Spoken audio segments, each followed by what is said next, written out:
इस जमीन पे अपने बुजुर्गों के बाद उनको आना है। और ये 20,000 रुपए का जैसे जिक्र किया था हमने कि 20,000 रुपए बिका दिया जाता है। लगभग 3 लाख रुपए की जमीन को बंधक बनाने के बाद सरकारें, सरकार की ये इकाइयां, चाहे वो बैंक के माध्यम से देती हो, चाहे समिति के माध्यम से देती हो, मंडी समिति का कोई लोन हो या सहकारी समिति, खाद की कोई समिति हो, हमें 20,000 रुपए बीघे से ज्यादा लोन तो नहीं देती, या देती है? तो आप ये बात बताओ, अगर किसी व्यक्ति को 2 लाख रुपए लोन लेना हो तो कितनी जमीन बंधक बनवानी पड़ेगी? 10 बीघे। और जमीन सर्कल रेट वैल्यू के हिसाब से कितनी जमीन? 30 लाख रुपए की जमीन आपकी बंधक बना लेते हैं वो लोग। और सरकारें केवल वाहवाही लूटने में रहती है कि हमने किसान को किसान फसली ऋण दिया। और सभी किसानों को मैं बताना चाहता हूं, ये किसान जो ऋण है, इससे खतरनाक कोई ऋण देश में, दुनिया में नहीं है। आपको क्यों अच्छा बताया जाता है? आपको कहा जाता है कि इससे सस्ती ब्याज दर किसी लोन की नहीं है।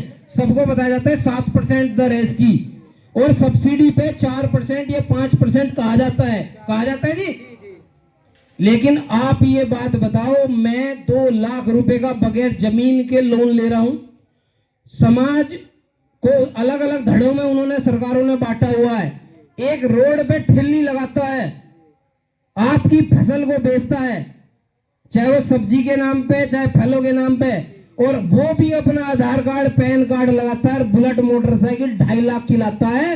कोई जमीन नहीं रखता, कोई मकान नहीं रखता, कोई व्यवस्था नहीं वहां पे और गिरवी रखता, और उसे 2.5 लाख का लोन सरकार कैसे दे देती है? आप बताओ, सही है या गलत है? लेकिन इस पे कौन आवाज उठा रहा है? इस पे कोई आवाज नहीं उठा रहा। और सबसे बड़ी बात, बाइक जब फाइनेंस करती हैं कंपनियां या बैंक करते हैं, 5 साल के लिए करते हैं। क्या किसान की कोई ऐसी फसल है कि 11 महीने में उस लोन को बदल दे? आप ये बात बताओ, हाँ या नहीं?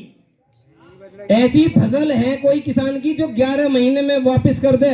हर किसान के मजबूरी है, भात है, दाल है, छूचक है, इमरजेंसी है, घर में बुजुर्ग बीमार है, दवाई है, राशन है। क्या ऐसा कोई किसान यहाँ पर इस गांव में या भारत के किसी गांव में हो जो उस 11 महीने के लोन को बदल दे? लेकिन सरकारों को पता है, आईएएस लोगों को पता है कि ये किसान, मैनेजर से वहां सेटिंग होती है, 10,000 रुपए लिए जाते हैं, 1,000 रुपए, 2,000, जो भी आप सब देते हैं, हम सब देते हैं। और जब लोन लिया जाता है, फील्ड सुपरवाइजर से लेके मैनेजर तक सेटिंग होती है। जब आपको लोन मिलता है, बगैर सेटिंग के मिल जाता है किसी को लोन? मिलता तो नहीं है ना। लेकिन हम फिर भी लेके खुश हैं उस लोन को। और सुनो, सबसे बड़ी बात एक सुनार वाली, इसी बात में एक सुनार की बात आ रही है। जैसे सुनार को ये कहा जाता है कि 3 बार चांदी ले जाओ और 5 बार सोना ले जाओ तो सोना आपका खत्म हो जाता है। ऐसे ही ये लोन आप देख लेना, 10 से 20 साल में किसान की जमीन को ले मरता है।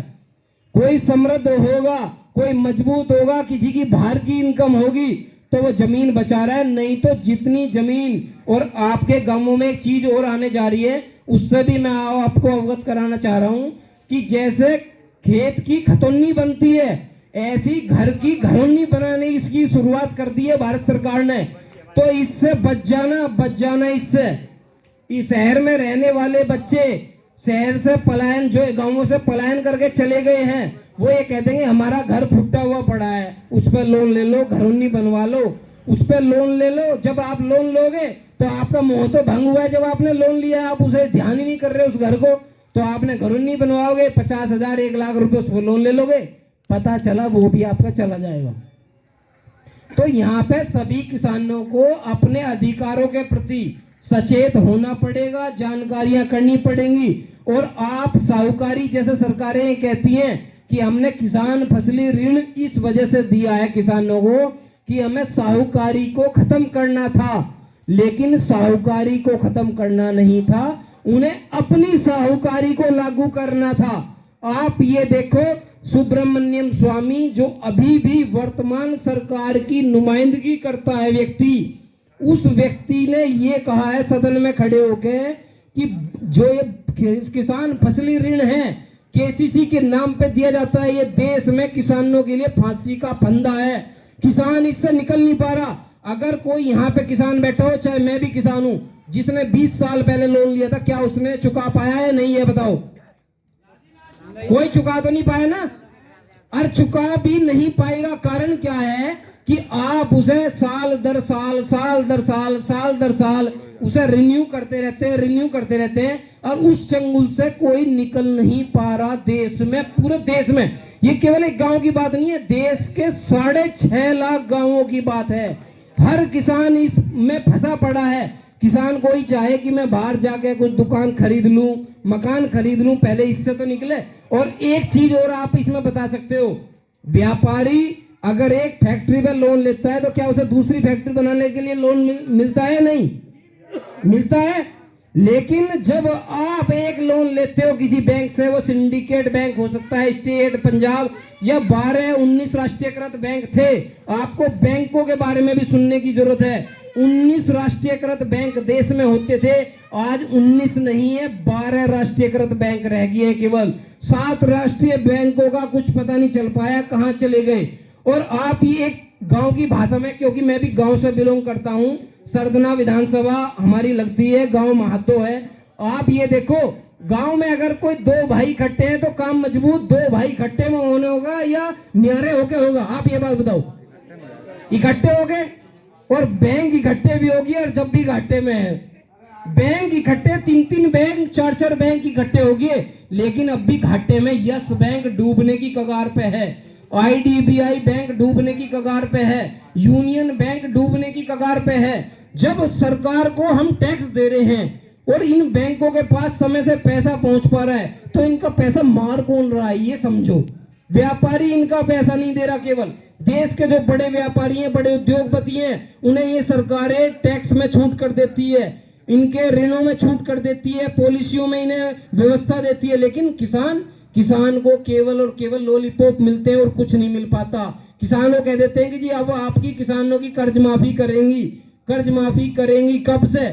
केवल और केवल पिछली पूर्व में जो सरकार रही है केंद्र में, 72,000 करोड़ केवल किसानों का उन्होंने माफ करा था। लेकिन उस माफ करने के बाद भी स्थिति ज्यों की त्यों ही है किसानों की।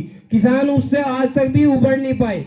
तो हम सभी को समझने की जरूरत है, जब 2.5 लाख रुपए का लोन, 3 लाख रुपए का लोन, 10 लाख रुपए की गाड़ी, फॉर्च्यूनर 50 लाख की गाड़ी, उसके लिए कोई जमीनी बंधक नहीं बना रहे। उसके लिए कहते हैं तुम अपना आधार कार्ड लाओ, पैन कार्ड लाओ, 1-2 साल की ITR लाओ।